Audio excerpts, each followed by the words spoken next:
प्रेम ने महसूस किया कि उसके सगे भी अपने नहीं हैं। कितना अकेला है वह जीवन में, यही सोचकर उसने घर छोड़ दिया। क्या तब उसे जीने का मकसद मिल गया? नमस्कार मित्रों, आज आपके लिए यदु जोशी की लिखी लंबी कहानी लेकर उपस्थित हैं। आज की कहानी है हिस्सों में बटा आदमी।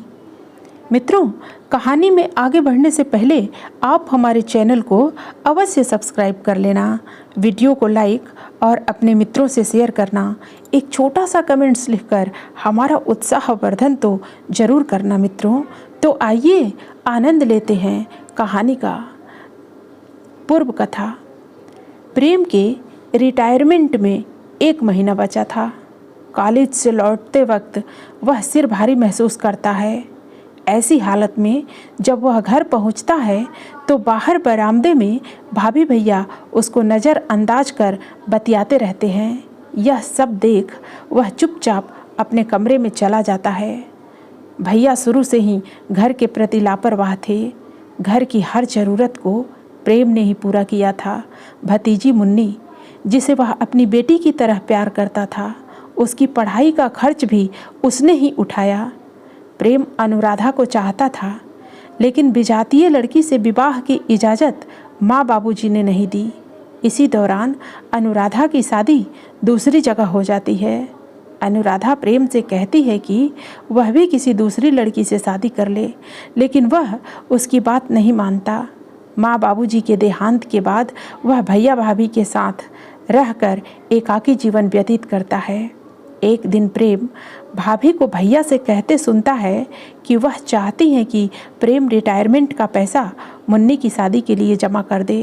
प्रेम को लगता है कि सारे रिश्ते पैसे की नींव पर टिके हैं। अब उसे वे सब बीती बातें याद आती हैं कि किस तरह भाभी उससे उपेक्षित व्यवहार करती रहीं, लेकिन उसने कभी उनके इस रूखे व्यवहार की तरफ ध्यान नहीं दिया। रह रहकर उसे अनुराधा की बातें याद आ रही थीं कि गृहस्थ आश्रम से बढ़कर कोई आश्रम नहीं, लेकिन तब वह नहीं माना और कुंवारा रहा। आज वह उपेक्षित सा था। अब आगे। मित्रों, इसी अंतर्द्वंद ने पूरा महीना निगल लिया। आखिर सेवानिवृत्ति का दिन भी आ गया। अच्छा ही हुआ, सारे जंजालों से मुक्ति मिलेगी। अब किसी की भी उसे परवाह नहीं।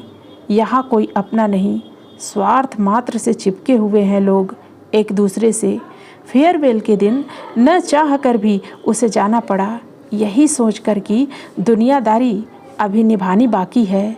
न गया तो लोग क्या कहेंगे, लोक लाज का डर अभी भी बाकी था। उसके कार्यकाल की उपलब्धियों के कारण विश्वविद्यालय के कुलपति विशेष रूप से विदाई समारोह में आए थे। साथी वक्ताओं, कुलपति और उसके छात्रों ने अपने भाषणों में उसकी कार्यशैली की प्रशंसा की। क्षणिक तौर पर उसे लगा कि जिंदगी इतनी नीरस नहीं है जितनी वह सोच बैठा है। करने के लिए इसके आगे भी बहुत कुछ है, बस जीने की कला समझ आनी चाहिए। लेकिन भूत और वर्तमान की कल्पना करते ही वह नफरत सिर उठाने लगी। जब इच्छा शक्ति का अभाव हो तो मनोविकार पीछा नहीं छोड़ते। उसके साथ भी यही हो रहा था। जब घर आया तो सबके चेहरों पर उदासी की रेखाएं थीं, जैसे सब कुछ लुट गया हो। भैया ने उसे पास बैठने का इशारा किया। वह कुछ कहना चाहते थे कि भाभी पहले ही पूछ बैठी, विदाई हो गई? हाँ, धीमे स्वर में उसने उत्तर दिया। अब क्या सोचा है? अभी तक तो कुछ नहीं भाभी। भाभी ने तुरंत चतुराई से कहा, कुछ न कुछ तो करना ही पड़ेगा, वरना जिंदगी काटनी भारी पड़ जाएगी। हाँ, वह तो है। भाभी ने रास्ता सुझाया। मेरी मानो तो अपने भैया का काम देख लो। उसने भाभी की बातों का रुख मोड़ते हुए कहा, मुन्नी कहाँ है भाभी? अपने कमरे में होगी। कुछ काम है क्या? नहीं, कुछ खास नहीं। बाहर कार में उसके लिए तोहफे हैं। भाभी चुप हो गईं। इन बातों से उनको कोई सरोकार नहीं था। वह तो भविष्य की गणनाएं कर रही थी। कुछ महीनों तक उसे कॉलेज जाना पड़ा। भविष्य निधि और बाकी के भुगतान में समय लग गया। हृदय में सुगबुगाहट होने लगी थी। उसके सामने एक नई राह स्पष्ट दिखाई देने लगी, ऐसी राह जहाँ मन की उलझनों का अंत हो। रात घिरते ही हृदय मंथन होता, मन के विशाल सागर में भयावह शोर उठने लगता और वह लहरों के साथ डोल जाता। आखिर निर्णय की घड़ी आ गई। एक रात वह उठकर बैठ गया, बैग से राइटिंग पैड निकाला और चंद लाइनें कागज़ पर उतार दी। मन जैसे रुई सा हल्का हो गया। कमरे की लाइट बुझा दी और फिर अंधकार ही अंधकार। वातावरण में सुबह की रंगत उभरने लगी थी। विचारों की उथल पुथल में ठहराव आ गया था। फैसला तयशुदा था। उसने भैया के नाम लिखे पत्र को सरसरी नज़रों से पढ़ा। मुन्नी के नाम का 6 लाख का ड्राफ्ट साथ में नत्थी किया और मेज पर रख दिया। अटैची में कुछ आवश्यक कागजात, कुछ कपड़े रखे और बाहर आ गया। बाहर हल्का सा उजाला भर था। पक्षियों का कलरव शांत वातावरण को रह रहकर भंग कर रहा था। भैया भाभी के कमरे की लाइट बंद थी। उसकी एक बार मुन्नी को देखने की इच्छा हुई। चलते चलते एक क्षण वह वहीं ठिठक कर रुक गया। मन में बेकली सी होने लगी। मोह बंधन से छूटना क्या इतना आसान है? उसकी आंखें नम हो आई थीं। जहाँ उसने जिंदगी के एक बड़े हिस्से को जिया, बचपन गुजारा, वही सभी कुछ छोड़कर जाना पड़ रहा था। भैया भाभी और मुन्नी सब यहीं छूट जाएंगे। बस साथ जाएंगी बीती यादें। जी कड़ा करके वह वृद्धाश्रम चला गया।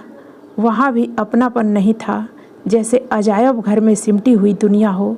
सबका अलग अलग ठिकाना, हर किसी की अपनी अपनी व्यथा, अपनों के दिए घाव थे। न उसने भैया भाभी की सुध ली, न उन्होंने ही उसकी। वह जिंदगी को अपने ढंग से जीने की कोशिश करता तो भैया का शांत चेहरा आंखों के आगे आ जाता। कभी कभी मुन्नी की भोली भाली बातें उसके मन को डिगा देती। तब मुन्नी ग्रेजुएशन कर रही थी। एक दिन वह बोली थी, अंकल यह चैप्टर समझा दीजिए। फिजिक्स तो मैं ठीक से पढ़ा नहीं पाऊंगा बेटी। मुन्नी खिलखिलाकर हंस पड़ी। फिर क्या पढ़ाएंगे आप? साइकोलॉजी? शायद पढ़ने की उम्र अब हुई है मेरी। वह ख्यालों में खो गया था। अनु भी हंसते हुए कहती थी, प्रेम तुमने ठीक से साइकोलॉजी नहीं पढ़ी, या तुम कुछ समझना नहीं चाहते। कहाँ खो गए अंकल? बीती बातों को छोड़िए और आगे की सोचिए। उसकी आंखों के आगे हाथ लहराते हुए मुन्नी ने कहा था। उसने तुरंत बात काटते हुए कहा, शाम को मैं तुम्हारे सर को यहीं लेता आऊँगा, वह पढ़ा देंगे तुम्हें। खट्टी मीठी यादों में पिछली रात बहुत छोटी सी लगी। कब उसे नींद आई और कब आंखें खुली पता ही न चला। सुबह हो चुकी थी। कमरे की खुली खिड़की से हल्का सा उजाला अंदर आ गया था। विचारों को झटक बिस्तर छोड़कर वह खिड़की के पास आ गया। वृद्धाश्रम के बड़े से गार्डन में कुछ लोग टहल रहे थे, कुछ सीमेंट की बेंचों पर बैठे थे। माली मेहंदी की झाड़ियों को आकार दे रहा था। उसने सिर उठाकर आसमान की ओर देखा। बादलों के कतरे कहीं कहीं छितराए हुए थे। पूरब दिशा से आसमान लालिमा से भरता जा रहा था। वह जीने से नीचे उतर आया। उसे भी ताज़ा हवा चाहिए। कभी कभी घुटन सी होने लगती है बंद कमरे में। वह सिर झुकाए चलता रहा गार्डन की ओर। तभी जानी पहचानी आवाज़ कानों में प्रवेश कर गई। प्रेम तुम यहाँ? उसने चौंक कर सिर उठाकर देखा। अरे अनु, तुम यहाँ? यही तो मैं तुमसे पूछ रही हूँ, कब आए यहाँ? कोई साल भर पहले। और तुम? बताती हूँ, पहले वहाँ चलो। अनुराधा ने सामने के चबूतरे की ओर उंगली दिखाकर कहा। उसके मन मंदिर में सैकड़ों घंटियाँ टुनटुनाने लगीं। वह अनुराधा की ओर अपलक देखता ही रह गया। उम्र के इस पड़ाव में उसकी तरलता सूख चुकी थी। आभाहीन मुख, अधपके केस और दूधिया साड़ी में अनुराधा को देखकर वह चौंक उठा। अनुराधा ने उसे इस तरह ताकते हुए देखा तो सकुचा गई। उसका मन अस्थिर हो गया। पूछने का साहस नहीं हो पा रहा था। दोनों साथ साथ आगे बढ़ गए। सैकड़ों सवालों के उत्तर ढूंढने दोनों चबूतरे पर आकर बैठ गए। दोनों ओर से प्रश्नों और उत्तरों की बौछारें थमने का नाम नहीं ले रही थीं। तुम्हारे साथ क्या हुआ? घर क्यों छोड़ना पड़ा तुम्हें? उसने अनुराधा को कुरेदा। प्रेम, अपने ही बच्चे जब अपनी माँ को दुत्कार दें तो वह क्या करेगी? यही ना। अनुराधा शून्य में खो सी गई। पति के साथ मिलकर उसने सपने बुने थे। बच्चों को अच्छी से अच्छी शिक्षा देने और कुछ बनाने का सपना देखा था। देखते ही देखते दोनों बेटे अपने पाँवों पर खड़े हो गए। खड़े क्या हुए, मानो पंख उग आए। बड़ा विदेश चला गया, वहीं उसने विवाह कर लिया और वहीं का हो गया। दूसरा पढ़ लिख कर बिजनेस में हाथ जमाने लगा। उसने भी प्रेम विवाह कर लिया। पत्नी भी ऐसी लाया जिसने उसका जीना दुश्वार कर दिया। बात बात में छींटाकशी, बेशर्मी की हद दिलों में दरारें बढ़ाने लगी। किसी के दिल में माता पिता के लिए कोई जगह नहीं थी। पति के रिटायर होते ही अपने घर में दोनों स्वयं को उपेक्षित महसूस करने लगे। पति मानसिक तनाव में रहने लगे और एक दिन लाचार होकर उन्होंने हमेशा हमेशा के लिए घर छोड़ दिया। आज वह वृद्धाश्रम में महिलाओं के साथ सुख दुख बांट रही थी। क्या सोच रही हो अनु? उसने अनुराधा को झकझोर कर ख्यालों से जगा दिया। यही सोच रही हूँ कि नई पीढ़ी और हमारे बीच कितना बड़ा फासला है। बस एक ही बार बहू को टोका था और उसने कितना जलील किया था, वह भी बेटे के सामने। बेटे ने भी बहू का ही पक्ष लिया था और मैंने हमेशा के लिए मुँह से लिया था। भूल जाओ कि पीछे क्या हुआ था, आगे बहुत जिंदगी पड़ी है, वह बोला, जैसे वह भी अतीत को भूल चुका था। अनुराधा की आंखों के आंसू थम नहीं पा रहे थे। अनुराधा की कहानी सुनकर उसे लगा कि उसका जीवन क्रम अनुराधा से साम्य नहीं रखता। हाँ, प्रारंभ की कड़ी और अंतिम कड़ी कहीं न कहीं जुड़ती अवश्य है। दोनों इस अंतिम कड़ी में नदी के ऐसे मुहानों पर खड़े थे जिनको लांघने की क्षमता किसी में नहीं थी। न सेतु बनने की आशा, न कोई पार लगाने वाला था। उसने अपना हाथ अनुराधा के हाथों पर रख दिया और कहा, याद करो अनु, एक दिन तुमने पूछा था कि क्या मैं दोस्ती निभाऊंगा? तो सुनो, आज से हमारा यही ध्येय रहेगा। हम दोनों यहाँ रहकर दूसरों की सेवा करेंगे। अनुराधा ने मुस्कुराते हुए अपनी मौन स्वीकृति दे दी। कुंठित भावनाओं को आत्मनिर्देश देने का यही समय था। उनके कांतिहीन चेहरों पर भोर की लालिमा उतर आई। मन प्रांगण में सैकड़ों रंग बिरंगे फूल एक साथ चटक कर खिल गए। मनोवेग से कई झरने फूटने को आतुर होने लगे और अनुराधा की सिसकियां बंध गईं। उसका हाथ अनुराधा के कंधे तक जाकर रुक गया। मुहानों के बीच नदी का आभास बीच में समा गया था। तभी एक प्रौढ़ महिला आ पहुंची और बोली, आप ही प्रोफेसर प्रेम कुमार हैं? जी हाँ, कहिए। उसने उठने का उपक्रम किया। आपसे मिलने कोई महिला आई है, ऑफिस में बैठाया है। वह सोच में पड़ गया। उसने किसी को आश्रम का पता दिया ही नहीं, फिर कौन हो सकती है वह? वह लंबे डग भरता हुआ ऑफिस जा पहुंचा। पास जाकर देखा, मिलने वाली एक नवविवाहिता थी। सजी धजी लाल साड़ी में लिपटी हुई गोरी चिट्ठी युवती। उसने गौर से देखा तो खुशी से खिल उठा। अरे मुन्नी, मेरी गुड़िया कितनी बड़ी हो गई है। अंकल, पैर छूकर मुन्नी उससे लिपट गई और जोरों से रो पड़ी। उसने मुन्नी के सिर पर स्नेह से हाथ फेरा। क्यों रूठ कर चले आए थे अंकल? बोलो, क्यों चले गए थे अपनी बेटी को छोड़कर? मुन्नी पर क्या बीतेगी, कभी सोचा आपने? अच्छा बाबा, गलती हो गई, अब तो रोना छोड़ो।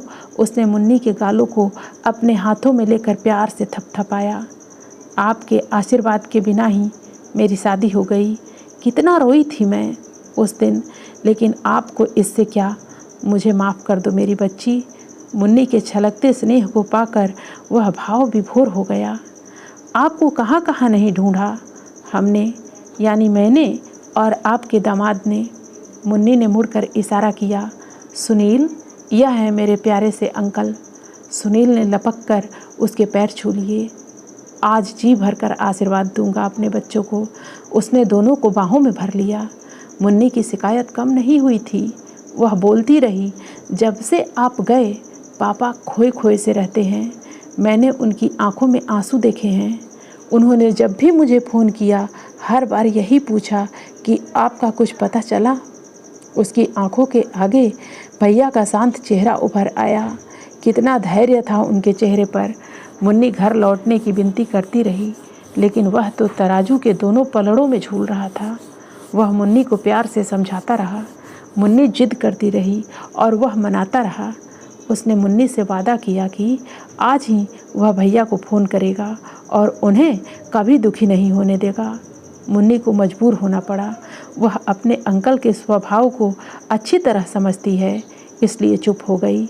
आज वह इतनी दूर चला आया है जहाँ से चाह कर भी लौट नहीं सकता। वह 2 हिस्सों में बँट चुका था, एक ओर अनुराधा और दूसरी ओर मुन्नी जैसी बेटी। क्या सोच रहे हैं अंकल? यही कि 2 हिस्सों में बँटकर भी मैंने आज बहुत कुछ पा लिया है। उसने कनखियों से पास खड़ी अनुराधा की ओर देखते हुए कहा। मुन्नी उसकी बात का तात्पर्य नहीं समझ पाई। कैसे समझती भला? हिस्सों में बटे आदमी को समझना क्या इतना आसान है? मित्रों, हर कहानी में कोई न कोई संदेश छुपा होता है। कहानी लोगों का मनोरंजन करने के साथ साथ जिंदगी की ज़रूरी सीख भी देती है। फिर मिलते हैं अगली प्रस्तुति में नई कहानी के साथ। धन्यवाद।